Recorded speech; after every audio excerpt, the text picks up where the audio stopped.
हथ वठी प्लानिंग सां जो तव्हांखे ख़बर त पाकिस्तान मुआशी बहरान मां गुज़रे पियो।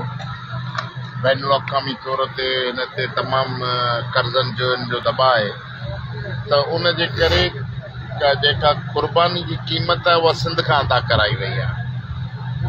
भई पोइ आयो पाणी 75 सालनि में जेकॾहिं जेका सरकार कंहिं शहर जे गटर जी नाली जो इंतज़ाम न करे सघे, जो पाणी नेकाल करे सघे, शहर में कंहिं बरसात जे पाणी जे नेकाल जो को बरसाती नालो न ठाहे सघे, माफ़ियूं मिलनि ऐं जेका ओगाड़ी बैन आलमी क़ुवतुनि खे करणी आहे उन में 2-2 सालनि जो उनखे वक़्फ़ो मिले ऐं सॼी दुनिया खे इमदादूं वठी पंहिंजा उलू सिधा कनि, उन में त ख़ैर कामयाबु थी विया।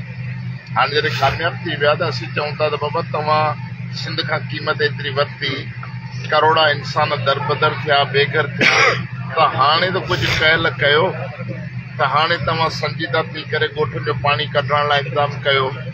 जेके अञा ताईं कुदरती लंघ आहिनि, जेके उहे अञा ताईं बंदि आहिनि, कुदरती लंघ खुलंदा त ई शहरनि जो पाणी, बहिरनि जो पाणी उन पासे नेकाल थींदो।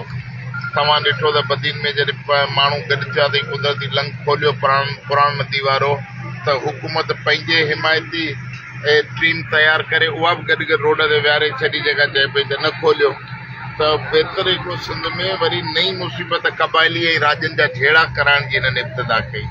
त जेका हुकूमत इन हद ताईं किरी सघे थी उहो सभु कमु करे सघे थी। इन करे असां त वाज़े मुतालबो करे छॾियो आहे त हिन वक़्तु सिंधी माण्हुनि खे, करोड़नि खे जेको दरबदर कयो अथनि, इन जी घटि में घटि हिकिड़े वज़ीर आला फर्द खे सज़ा मिले त उनखे वज़ारत आला त लाहियो।